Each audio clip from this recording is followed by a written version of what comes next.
another tough loss yesterday versus the Chicago Cubs. And this team, they just can't hit the baseball. They had 6 hits yesterday, but stranded a few runners early in the ball game and lose to the Chicago Cubs here, 3-1. Tajon Walker, he looked pretty decent in this one, but he only lasted 3 2/3 because of the walks and the erraticy here from Walker. And Walker, I know he's a good pitcher, and there's going to be some days where his control is going to be an issue. And that's what we saw yesterday in Wrigley Field, where sometimes it's a tough place to pitch, especially in April where the weather's cold, the wind is heavy, and it's tough to get a grip of the baseball. But Walker, he still went out there, tried his best, and he had 7 strikeouts with the 6 walks in the bullpen. They didn't do that bad of a job either here for this team, and the hitting has been the problem all season. I've said it a few times over the last couple post games and pre-game videos that this team, they just can't hit the baseball in big situations or anything at all. A lot of low-scoring victories this season, and now the Mets are 7-5, and now today David Peterson is on the mound, and let's see if he could have another good outing. But this Chicago Cub team, they're not playing that great of baseball either. 6-9 coming into this one, but the Mets, they just couldn't execute anything in this ball game or really have any rhythm or things going for this club. To only score 1 run in this game, Brandon Nimmo, he's like the only guy really producing right now for this team. Pete Alonso, he's in a slump. He didn't do anything once again in this one.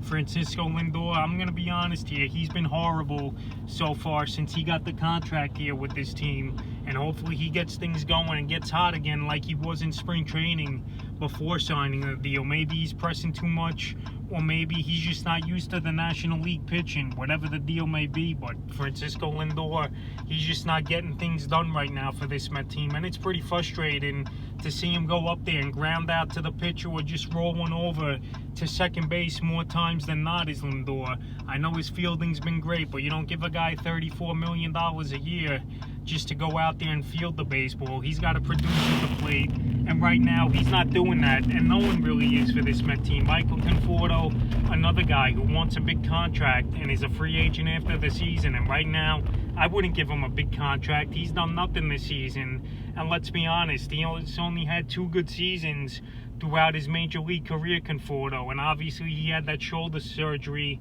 and injury a few years ago. But this Met team, they're not hitting the ball, and this was a worry of mine coming into the season, that they needed one more bat, either signing George Springer, which they missed out on him with the extra year and the $25 million with him going to Toronto, even though he's got the strained oblique injury right now, or just missing out on making a trade for Chris Bryant or Eugenio Suarez. And Bryant, so far, he's off to a good start this season with 5 home runs, even though yesterday he was quiet in the ball game versus the Mets. But the Mets, near the trade deadline, they definitely need to trade for a bat, in my opinion. Dom Smith, he struggled in this one, but right now, so far this season, it's only really been Nimmo and Dom Smith contributing for this team. James McCann, he had a few good at-bats yesterday, but he just couldn't get anything going with a line out and a fly out to center field in this one. But he was a big signing as well in the offseason with the 4-year, $40 million contract. But this hitting, they're not coming up with the timely hits, and it's very frustrating that a lot of these ball games, they're winning 2-1 or 4-3 type of games. They got to get this hitting going, and they're just not doing that right now. One of the worst teams in all of the majors here, and the bullpen, it's held up pretty well over the last week or 2 here for this team, even though a lot of off days with the postponements and stuff here. But the bullpen's been good, and hopefully this hitting could just get going. If this hitting could start clicking, this team could do damage this season. But right now, there's no signs of anyone breaking out or doing anything really, except Brandon Nimmo, who's been on base now, I believe, 25 straight games in a row, which is up there in the major leagues over the last season here. But right now, tough loss for the Mets, and hopefully tonight they bounce back with David Peterson on the mound. So the Mets lose at 3-1, and let's go Mets, and let's bounce back and get the win tonight.